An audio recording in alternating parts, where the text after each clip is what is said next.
મારા વાલા પ્રિયો, ઈસુ ખ્રિસ્તના નામમાં હું તમને શુભેચ્છા પાઠવું છું. શું તમે અહીં ચર્ચ જોઈ શકો છો? તે ખૂબ જ જૂનું ચર્ચ છે. આ એક એવું ચર્ચ છે જેનું નિર્માણ 1838માં થયું હતું અને આજે છે જે ડચ લોકોએ 350 વર્ષ સુધી દેશ ઉપર શાસન કર્યું હતું તે આ ઇન્ડોનેશિયા દેશ છે. અને જે નેધરલેન્ડનો રાજા હતો તે કિંગ વિલિયમ પહેલો, તેણે નક્કી કર્યું કે લોકો પ્રભુની સ્તુતિ આરાધના કરે એના માટે એક ચર્ચ બાંધવામાં આવે. અને તેમની આજ્ઞા અનુસાર આજે જૂનું ચર્ચ તમને દેખાય છે તેમની મદદથી બાંધવામાં આવ્યું હતું. આ સ્થાન ઉપર આજે પણ ડચ રીતિમાં આરાધના થાય છે, અથવા તો અહીંની આરાધના તે અંગ્રેજી ભાષામાં થાય છે અથવા તો સ્થાનિક ભાષામાં થાય છે. એટલે કે અહીં ત્રણેય ભાષાઓમાં આરાધના સેવા થાય છે. ખૂબ જ જૂનું અને મોટું પ્રોટેસ્ટન્ટ ચર્ચ એ આ દેશમાં હાજર છે. સારું, આજે પ્રભુ કયું વચન કહે છે એમ વિચારો છો? લૂક તેના 6 અધ્યાયના 36માં વચનમાં જુઓ, માટે જેમ તમારા ઈશ્વર પિતા દયાળુ છે તેમ તમે દયાળુ થાઓ. પ્રભુ આપણી તરફ જોઈને કહે છે, મારા બાળકો, તમારે દયાળુ થવું જોઈએ, કારણ કે આપણા પિતા ઈશ્વર તે દયાળુ છે. ઈસુ ખ્રિસ્ત તે દયાળુ છે. આપણી પાસે પણ તે સ્વભાવ હોવો જોઈએ. આપણે દયાળુ બનવું જોઈએ.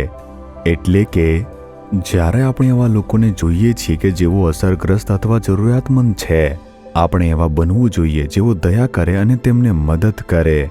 દયા કરવી એની અંદર મદદ કરવાનો સમાવેશ થાય છે. આપણામાં આ સ્વભાવ ચોક્કસપણે હોવો જોઈએ. ઈસુ ખ્રિસ્તે કહ્યું છે કે મને લોકો ઉપર દયા આવે છે અને તેમણે ઘણા બધા અસરગ્રસ્તોને મદદ કરી છે. આપણે બાઇબલમાં તે જોઈએ છીએ. આપણે લોકોને શક્ય થાય તેટલી મદદ કરવી જ જોઈએ. આપણે હંમેશા દયાળુ બનવું જોઈએ. એક સમય અમારી પાસે એક સાક્ષી આવી. તેઓ એક સત્ય ઘટના સંભળાવતા હતા.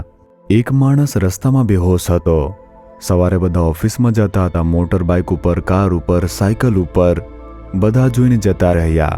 એક વ્યક્તિ જે તેની બાઇક ઉપર મુસાફરી કરતો હતો તેને દયા આવી. તે રોકાઈને તે વ્યક્તિની મદદ કરી. તે નજીકના દુકાનમાં ગયો, સોડા ખરીદ્યો અને તેના ચહેરા પર પાણી છાંટ્યું અને તેને પીવા માટે આપ્યું અને જગાડ્યું કે ઉઠો ભાઈ ઉઠો. તેણે તેમને મદદ કરીને તેમને સંભાળ રાખી. 15-20 મિનિટ તેની સાથે રહીને વાત પણ કરી. તમે ખાધું નથી કે તમને ખાવા માટે કંઈ જોઈએ છે કે? તમે ક્યાં જઈ રહ્યા છો? શું હું તમને કંઈ મદદ કરી શકું છું? ગભરાશો નહીં, તમે હવે ઠીક છો. તેણે દિલાસો આપીને હિંમત આપી. તેણે ધૂળ સાફ કરી, તેને પ્રોત્સાહન આપ્યું અને તેને તેના માર્ગ પર મોકલી દીધો. તેણે કહ્યું, તમારો ખૂબ ખૂબ આભાર સાહેબ. શું તમે ખ્રિસ્તી છો? એમ પૂછ્યું. તમે આમ કેમ પૂછો છો? ઘણા લોકો અહીંયાથી પસાર થયા, પરંતુ કેવળ ખ્રિસ્તીઓ જ મદદ કરવાનો વિચાર કરી શકે છે. તેણે આમ કહ્યું, સાચે જ તે પ્રભુનો એક બાળક હતો.